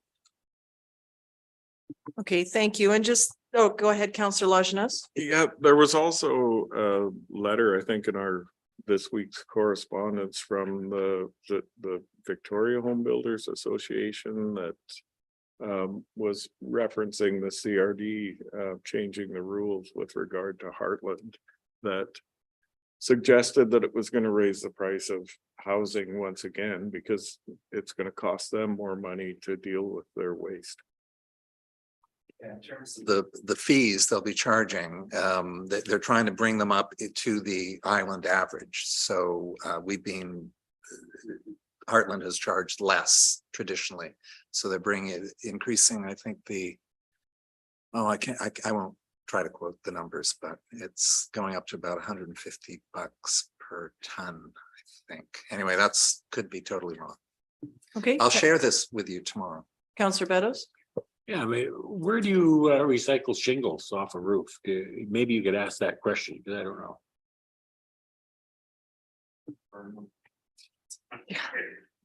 No idea. I guess it's just as if they're broken and they blow down off the roof, most people would just put it in their garbage because you would look at it as an old 20-year-old shingle and not. No, I'm just gonna be Right? changing my roof in a few years, and I just want to know if, I mean, I know what I used to do, but I can't do that anymore. But I mean, I never heard of a place that you actually, you know, because you rip off shingles off a roof, you got nails, you got pieces of wood, all sorts of crap. So I'm interested. If they don't accept it anymore, who does? You know, somewhere's got to recycle it, and there's a fee. Yeah, I don't know. there'll be more to come. So, Ask your question if you can. yeah. Thank you very much, Councillor Bateman. And just lastly, because this is news that's breaking now, you may already have been aware that I am intending to seek a federal nomination with the New Democratic Party. It came about a little bit earlier than I had thought, but it's because our MP Randall Garrison is publicly sharing that he's retiring at the end of the term. So he is in office for the duration of the term. And the next federal election is scheduled for 2025, but we are in a minority setting. So we have an MP, a bit different than our MLA, that resigned and is currently no longer serving, triggering a by-election. As a result of that, though, there are some external boards that have policy in regards to this. And so I have needed to resign off of the Federation of Canadian Municipalities as a committee member. Union of BC Municipalities is in the process of changing its policy to match that of FCM's. And so I felt awkward sitting there, even though I was just filling a temporary position. I also felt that the Alliance to End Homelessness must remain nonpartisan fully, as well as the Victoria Regional Transit Commission. So I will remain on as a director for the Alliance, not as the co-chair, though. It's a very political piece where you're engaging with the ministry at all time. And then similar perhaps, but different with the Victoria Regional Transit Commission, though I will remain on as a commission member representing the West Shore communities there. So those things are happening. while I was a bit upset about that, at the same time, seeing white space return to my calendar sort of filled me with my delight to be more local and not always planning to be here and there. So I just wanted to share that with you. CFAX did follow up with an interview, and then the Sauk News Mirror has written that out, but the timing is out for me. I'm just at the start of a process, so I'm just sharing it here. I know that so that it just circles back to what's important to me locally. Should I get cleared and vetted as a candidate or win a nomination? There's a road here that I need to go on, and that's to be vetted as a candidate and then win a nomination. And then I would hold the nomination. When the writ drops federally, that is when I would take an unpaid leave. And typically when the writ drops to an election date, it by law has to be no more than, I think, 53 days, typically no less than 30 days, depending on the setting. So at that time, we'll just see what the timing is. You're all fully capable as you are, strong deputy mayors that could rise to the occasion, and the rest of it will just be as it is. So I'm just sharing that that's happening because I've told others. It feels odd to me not to tell my own people and to share this information with you. Okay, so on that note, I think we are done for this evening. It's just at 9. Thank you very much, staff, for your reports. We look forward to more. We're not done yet. We are done. Yes, nothing to rise and report. So I will call for a motion to adjourn, please. Moved by Councillor Lajeunesse, seconded by Councillor McMath. I was looking this way. All those in favor? That's unanimous. Thank you. Be well, everybody.